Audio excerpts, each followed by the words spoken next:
if we suggest that there's this kind of grouping of all sorts of criticism into this notion of hate speech, I think it's unfair to the separation of what we're talking about when we talk about these issues. If you look on social media, for example, and you see somebody saying Buhari wants to kill Igbos, I mean, you see these things on the social media, but we know that some of these things are absolutely false, and they're very inflammatory, and they can actually destabilize the country. I totally agree with you. Is there no difference there between this and a criticism of government? Let me put this in proper perspective.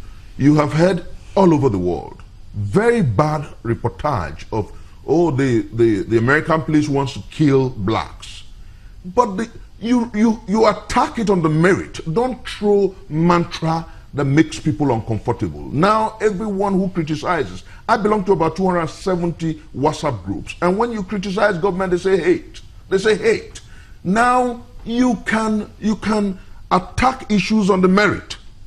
Don't lump on the public space everyone who criticizes government as a purveyor of hate. Let's ask, sorry to interrupt you, but let's ask Mr. Adeniran to respond to that. In recent times, we have seen those who have, arrest or people who wrote to President Buhari not to run again. You know, their media aides being arrested, or, you know, they're being harassed in some ways. The police declared Mr. Afegwa wanted, for instance, after he was apologized to. We saw the DSS asking him to come in. You know, incidences like this, people are beginning to wonder, is the government really, you know, clamping down on dissent?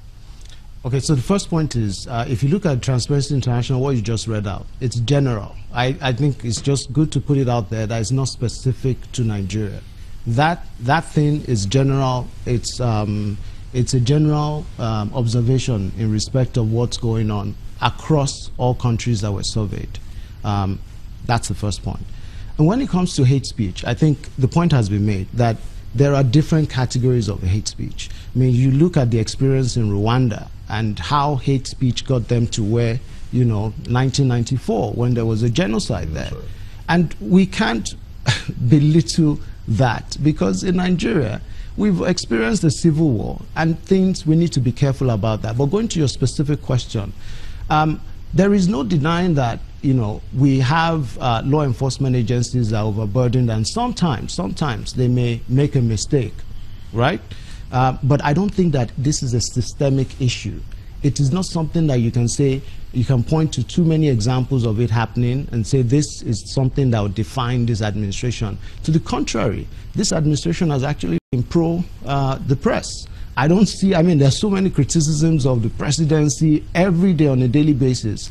They're engaged on the merit. I find it interesting that the administration is so pro the press, but the president has only granted one, you know, interview. I don't know if you can respond to that since he came to office. But let us take on some of these issues when we come back from this break. Please stay with us.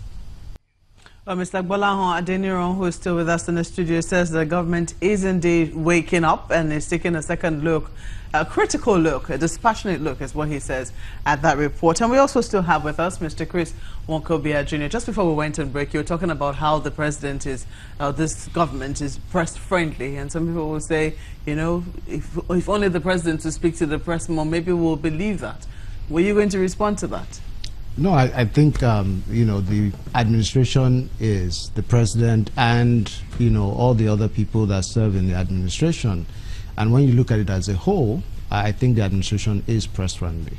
Let us not go into how many ministers actually speak actively to the press and are willing to take questions, for instance. But let's come to you now. Moving forward, what would you like to see? How do you think, in your mind, to the mind of the ordinary Nigerian, how can we improve on this corruption perception ratings? I'm sure we do not want to be down here. We want to score way above 30. We haven't moved above 30 in all the years that we have been ranked, have we?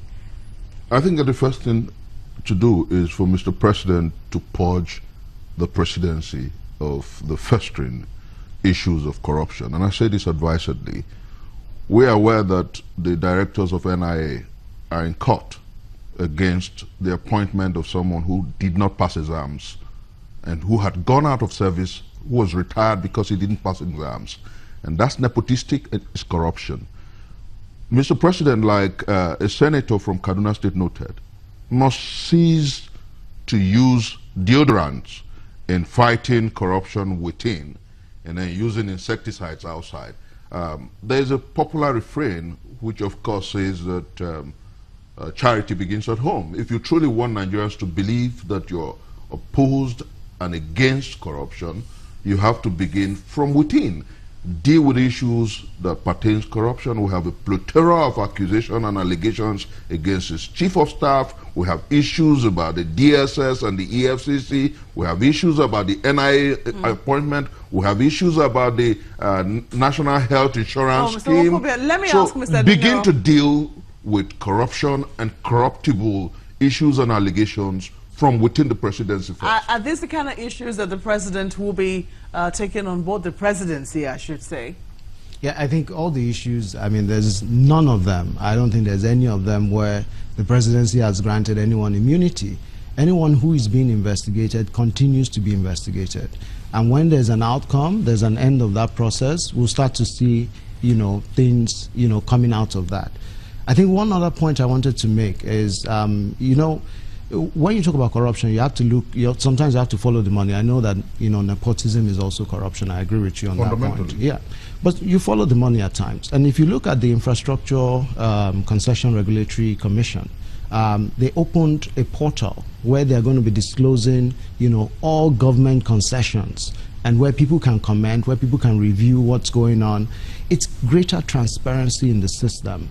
And I'm talking about fundamental changes. These are institutional changes that actually stand the test of time. Because information is power. Mr. Dinero, I'm sorry, we're totally out of time. We'll be asking our viewers to take on that information and ensure that they're able to also, you know, check on some of these websites, proactively access the information that government dishes out, and let us see how it is we can take a government on board, I mean, or criticize them based on the information that they themselves have put out. But gentlemen, thank you so much for coming on Sunrise Daily this morning. We have Mr. Bola Adeniro, who is a legal practitioner, rule of law advisor in the office of the Vice President, and we've also had Chris Mustafa Nwokobia Jr., who is a lawyer, a convener, Country First Movement. All of them joining us here in our Abuja studios. Well, that's Sunrise Daily here this morning. Thank you so much for watching. I'm Maokwe Ogun Yusuf. I'm Ajuri Ingelale. Thank you for watching. I am Gimba Umar. I'm Neotai Igbe. Enjoy the rest of your day. The views and opinions expressed by guests on this program are those of the maker and do not necessarily reflect the views, opinions, and endorsement of Channels Television.